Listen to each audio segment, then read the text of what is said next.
2416, the State of Ohio versus Aaron Jones. Mr. Jones is present before the court with counsel, Ms. Morton. Mr. Arnold's here on behalf of the State of Ohio. I've been told that there's an issue. Your Honor, my client has indicated to me that he might want to represent himself in this matter. I just wanted to bring it to the court's attention to have the court address that issue.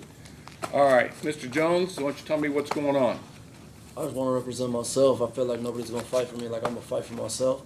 I've been through voir dire, I've been through jury trials, I've done all this before. Did you go to law school? No, I did not, sir. So do you know all of the rules of evidence and the rules of criminal procedure? I don't think I really need it with this case. Yes, you do. You absolutely need them, because every time something happens, Mr. Arnold here has been a practicing trial attorney with the prosecutor's office in Hamilton County and Warren County for how long, Mr. Arnold? Well, if you add in military time, almost 46 years. 46 years. He's a skilled trial attorney. He knows the rules of evidence and he knows the rules of procedure. You can roll your eyes at me all you want. I don't really care about none of that. But here's the problem. I'm required by my canons that I hold you to the same standard that I hold Mr. Arnold, even though you have no formal training or education in the law. All right. I'm sorry? It will be all right. It won't be all right. I'm telling you, That's you 3 won't. years, man. It ain't no time, bro. I got 10 in, 4 left to do. I do not care at all, even a little bit. It's 3 years. It's cut and dry. What happened, happened. I didn't start this. Let the jury decide. I don't care about none of that, bro. None of the stuff you talking about right now make any sense to me. Do I care about it at all, even a little bit, man? It's 3 extra years max. So what are you telling me? I'm telling you, I can represent myself. I can handle it. It's not that serious. Ms. Martin is a skilled trial attorney. That's cool. I might be a skilled trial attorney too. Sometimes you gotta try stuff in life, and you never know how good you might come and didn't go all the way through. People got sick and stuff like that. Had to do it all over again. You realize that if you do this, you cannot use ineffective assistance of counsel as a grounds for an appeal. It's not a basis for an appeal. You'll be representing yourself. You'll be held to the exact same standards that I hold Mr. Arnold to, and it would be a huge mistake. All right. I'm That's sorry? Cool. It's not cool. You're making a huge mistake. I mean, I made a whole bunch of them. I'm sitting in prison right now for something I ain't do, so I make a lot of mistakes. You can't live life with regret, man. You gotta do what you gotta do. Well, I'm inclined to decline that request. We are here on the day of jury trial. The jury is waiting for me to bring them down. I'm inclined to allow Ms. Martin to proceed representing you. I don't want Ms. Martin representing me. I want to represent myself. I don't need somebody that's going to lay down and work with the prosecution. I'm going to do what I Ms. Martin do. does not. I mean, that's cool. Your opinion is irrelevant in this matter. Your opinion is not helping her none. You work with the prosecution. You ain't here for me. You are incorrect. I do not work with the prosecution. I do not work with the defense counsel. Actually, one of my functions here is to make sure that your constitutional rights are protected, which is what I'm doing right now.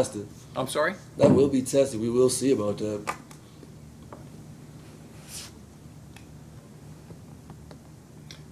The other problem is, obviously you have a right to remain silent with you asking questions, and you're making a huge mistake. Just add it to the list. It's a whole bunch of them. It's a long list.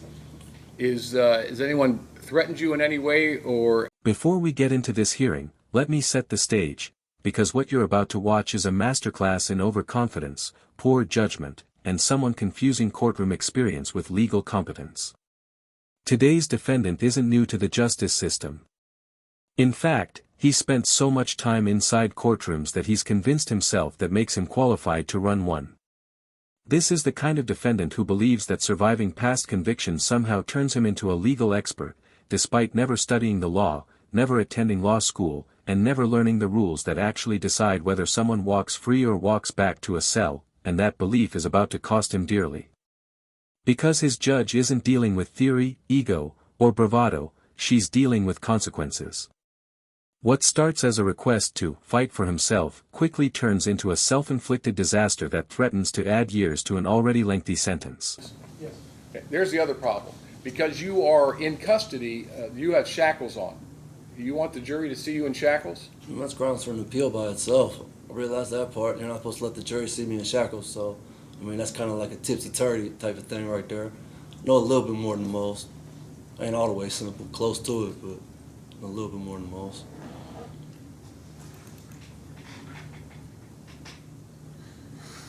Your Honor, if you're going to entertain this, I think you need a written waiver, A, and a much more detailed, the 12th District, and I can't remember the name of the case, a few years ago, came out with a much more detailed. All right, we'll go through it. Hang on. All right, Mr. Jones, you've been handed a waiver of right to counsel. You understand that you have the absolute constitutional right to be represented by an attorney. Do you understand that? Yes, sir. You understand that you are not being charged for Ms. Martin's services, that you have the right to have an attorney appointed to you free of charge. You understand that? Yes, sir. And you understand the charge against you is a felony of the 3rd degree assault because of your status, the status of the alleged victim, and the location of the incident being in the Department of Corrections, that the maximum penalty is 36 months in prison. Correct. All right.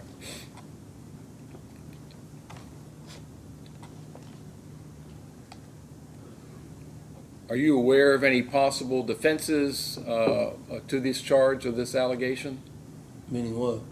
This is one of the most common, and most dangerous, misconceptions defendants fall into: confusing exposure with expertise. Saying, "I've been through jury trials before," doesn't mean you understand the law.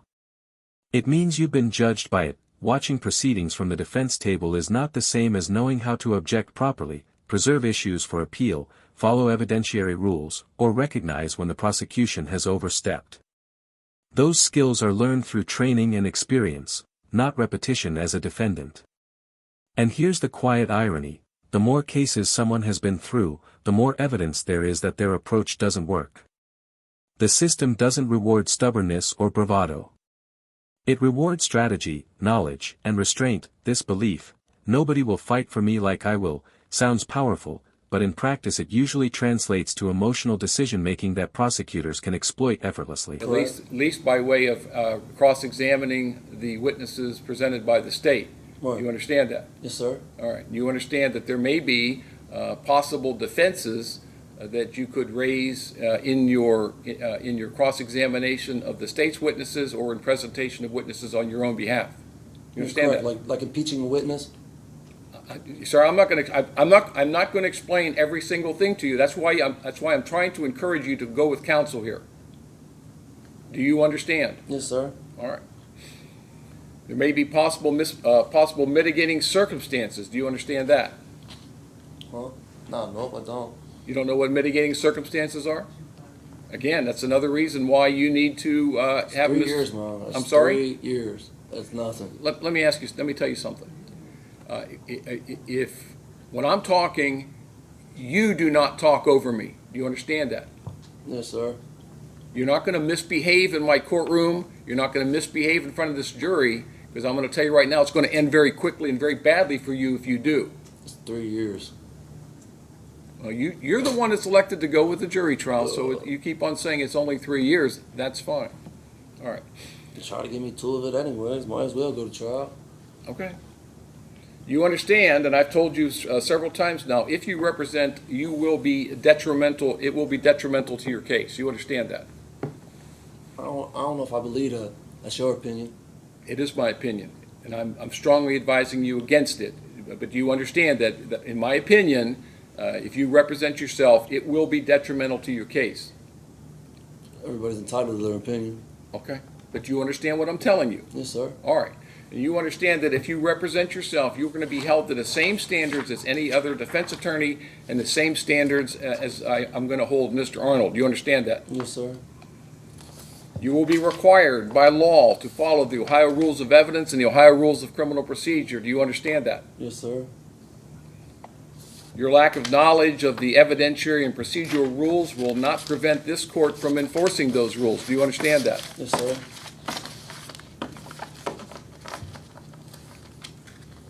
You would understand that your lack of knowledge regarding the rules of evidence and the rules of procedure will result in you waiving the review of those issues on appeal. You understand that? Yes, sir. If you have any difficulty in presenting a defense on your own behalf any difficulty in complying with the procedural rules or the rules of evidence, the court cannot assist you in the presentation of your case in any way. Do you understand that? Yes, sir. You understand that the state of Ohio will be represented by an experienced trial attorney. Yes, sir. You understand that your right to represent yourself is not a license to abuse the dignity of this courtroom, and thus, if any disruptions during the trial occur, your right of self-representation may be vacated by me. Do you understand that? Yes, sir. If you choose to represent yourself when you're convicted, you cannot complain about the quality of your own defense, and it will be basically a waiver of your right to appeal the ineffective assistance of counsel. Do you understand that? Yes, sir. Do you suffer from any physical or mental disease or disability? No, sir. Are you under the influence of any drugs or alcohol? No, sir. Do you take any type of medication that interferes with your ability to understand what's going on today? No, sir. Has anyone threatened you or forced you in any way to waive your right to counsel? No, sir. Have you been promised anything in exchange for your right to counsel? No, sir. Have you ever represented yourself before in any criminal prosecution? No, sir.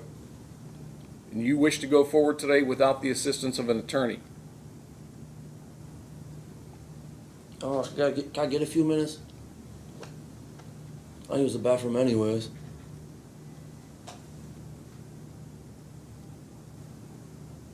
A few minutes for what? To use the bathroom, think about it, make sure this is what I want to do.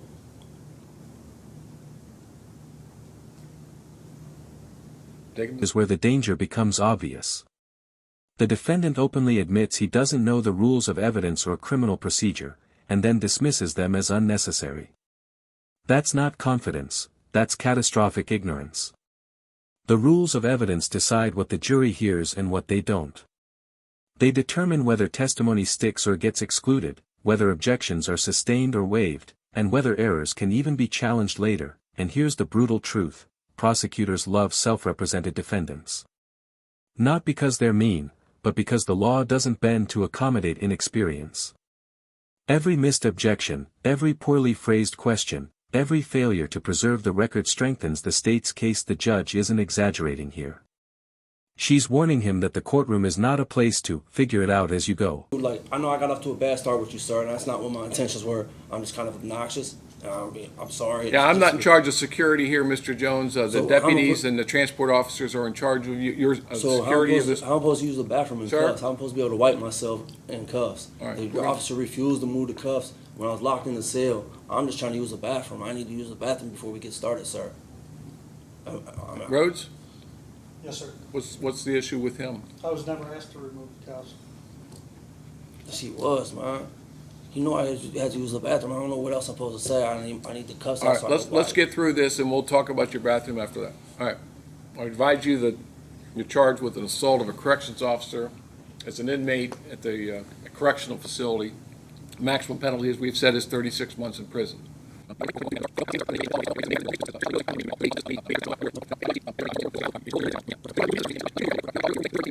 After the presentation of the witnesses by the state and by your side, the defense, we will have closing arguments. Each side will have a few minutes to wrap up their case and present their argument to the jury. After closing arguments, I will give the jury the instructions of law. Now, the issues that present themselves with regard to you representing yourself obviously is a logistics issue. Since you are incarcerated, the shackles on your legs will remain. The court is going to make a finding, and again, if you want to have a hearing on this, Mr. Arnold. Your Honor, I just asked the court to take note that he's previously been convicted of assault on a corrections officer and is an inmate incarcerated for offenses of violence. So I'm going to make a finding that you pose a security risk to this courtroom. So the shackles on your legs are going to remain there.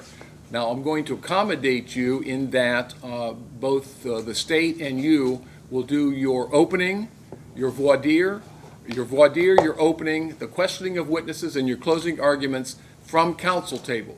Now you can stand up at that table without your legs being seen, because for the record, there's a skirt, or the bench itself in front of you hides your feet. No one can see your legs. You understand that? Yes, sir. All right.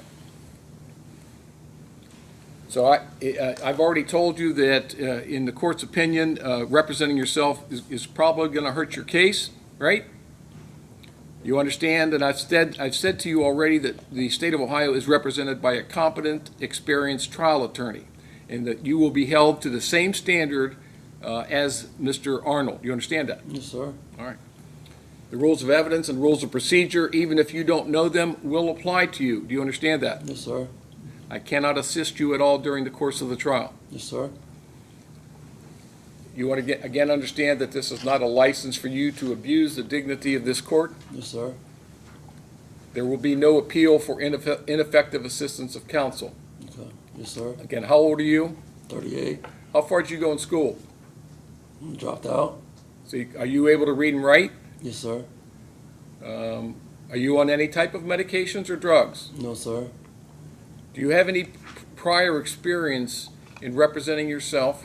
Not representing myself. I've always had good dialogue with my attorneys. Okay. Do you have any prior experience, your prior experience in the legal system? Just being charged with stuff. Okay. You don't have any formal training in the law? No, sir. And you have no mental deficiency or conditions that would interfere with you understanding what's going on here today? Not that I'm aware of. All right. Now tell me once again, is it your intentions, is it your desire that you want to proceed in this trial representing yourself? I'm pretty sure. No, you got to be certain. I mean, Why don't we do this? Why don't we do this, Mr. Jones? Let's start. Let's allow Ms. Martin to represent you, and if something happens and you can change your mind later. It's easier to go that way than to go the other way. You can't have it both ways. What's that? Can I use the bathroom, please? I really gotta go, sir. I just need to use the bathroom. I'd be a lot more focused and stuff. I really gotta use the bathroom. All right, Rhodes, take him to the bathroom. I'm not going to go over this. This is the moment that exposes how detached this defendant is from reality. Calling 3 years, not that serious, isn't just alarming, it explains everything about how he ended up here in the first place. Time is the only currency the criminal justice system truly takes from you. And dismissing years of your life as trivial shows a level of normalization that should concern anyone listening. What makes this worse is that this attitude isn't theoretical, it's informed by experience. He's already spent a decade behind bars, and instead of learning caution, he's learned resignation.